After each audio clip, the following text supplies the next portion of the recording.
Okay, so besides the spectral classification system, which is one of our first attempts to try and figure out how stars work, and what you basically do when you don't know anything about a particular subject is you try to find some measurable property of it, and you start putting it together in graphs or in tables or in some kind of classification system, so you can kind of put an order to things. You can put make some sort of sense out of what you see.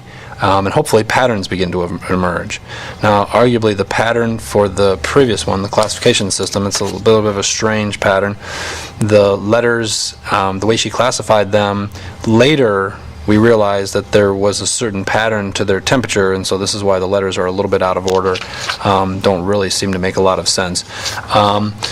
But the second thing that we did in astronomy to try and understand how the stars worked was done by two people, Hertz and Russell, and basically what they did was they made a plot of the luminosity. Now remember, luminosity is a difficult thing to get because you cannot get the true luminosity of a star unless you know how far away it is.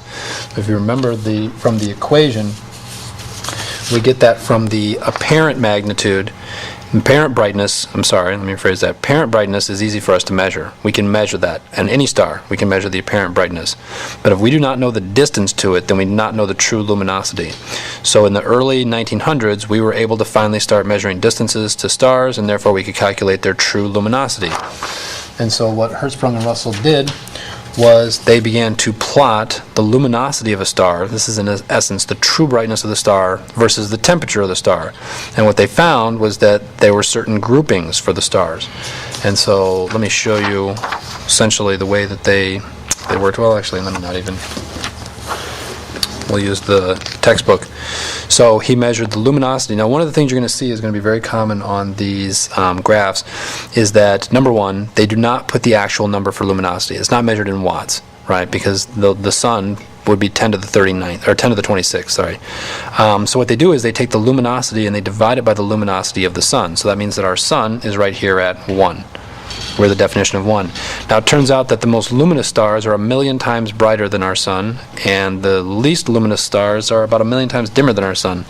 So this creates a huge, enormous, we're talking about 1,000,000,000,000 times difference from the lowest luminosity to the highest luminosity stars. And then for temperature-wise, we go from the low 3,000s up to as high as 50, 60, maybe even 70,000 degrees.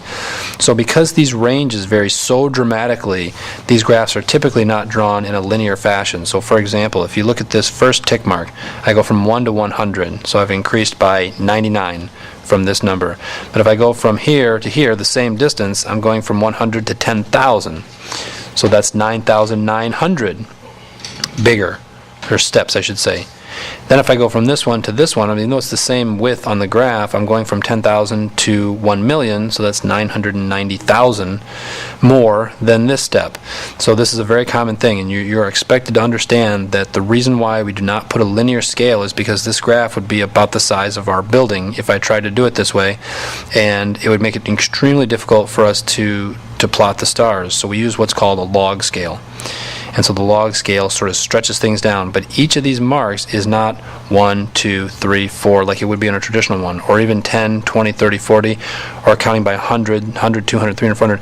We're actually going up by powers of 10. So I'm going up by 2 powers of 10 every time I go to one of these new tick marks. So from 1 to 100 to 10,000, or it could be from 1 to 10 to 100 to 1,000 to 10,000 to 100,000 to 1,000,000. This is the idea of having a log scale, and it's because the range is so wide. And similarly, we do the same thing for temperature, because if you notice from here to here, this is only about a 1,200 degree temperature change. Down over here, the same width of these hash marks is now 5,000 degrees. It's more than the total value of this one.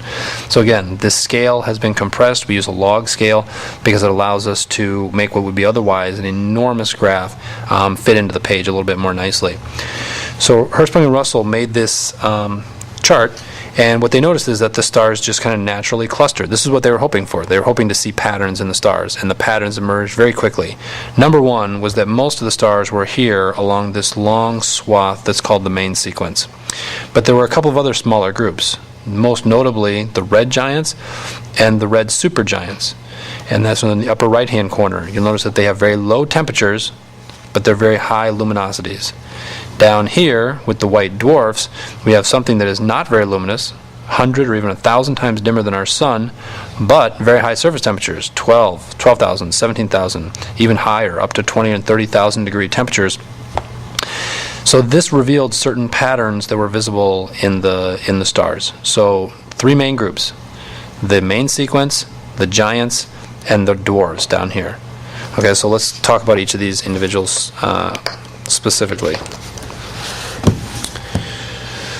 Most importantly is the main sequence stars. Okay, all stars start off as a main sequence star. They start off on that long, winding path of stars. And eventually they move off and move into either the giant or the red supergiant or the white dwarf stage. But they are all starting off as main sequence stars. These are, in a sense, regular stars, just normal stars, living their lives. Most of their life is spent on the main sequence. The smallest stars, the one way down at the end, all the way down here, are called the red dwarfs. Okay, up here, these could be called blue giants, because of course they certainly are giant, but you'll see there's a reason why we don't call these giants, but we do call these guys giants. But it's pretty simple. You know, you have to expect that as the star is becoming more luminous, it's more massive. It's a bigger star, essentially. So these dwarfs down here are very small stars, and the giants up here are very large stars. You expect the very small stars to be very dim. You expect the very large stars to be very luminous or very bright. They produce a lot of energy. So the main sequence forms the bulk of the stars, and our sun is a main sequence star. We are just about dead middle in that long, winding path of stars. So it may seem that there's no real reason, or it's kind of arbitrary, to have red giants and red supergiants, but there is a difference between them. In essence, both of these stars have swelled up to enormous size. A red giant star, a typical red giant, if we brought it into our solar system right now, the Earth would be inside of it. In fact, so would Mars, Venus, and Mercury. The 4 inner planets would all be inside of the red giant stars. These stars have swelled up to enormous size. As a result of that, their temperatures have cooled. So you might think that, well, as their temperature cools, they're not giving off as intense a form of light, so they would also not be so bright, but quite the contrary. Instead, they are extremely bright. And why are they so bright? Because if you could imagine how big the surface area of these stars must be, that they are so large that they would swallow up Mercury, Venus, Earth, and Mars. Where our sun has a diameter of a little less than 1 million degrees, these stars have diameters of more than 100 million kilometers. So as a result, they have an enormous surface area, and therefore they appear very bright. This is a real difficult thing to understand, why stars with cool surfaces could appear bright. There's only one logical explanation for how that could be. They must have enormous surface areas in order to be that bright. As a result of being so large, obviously they must have extremely low densities. And very important, our sun will become a red giant, not a red supergiant. Who becomes the red supergiants? Well, the red supergiants are created by the most massive stars. So, I'll point out on the chart. Nice. So on the table, we'd be looking at sort of cut off somewhere around in here, basically. The stars below this line move up here to become red giants at the end of their life, and the stars up here all move up to become red supergiants. And what do I mean by supergiant?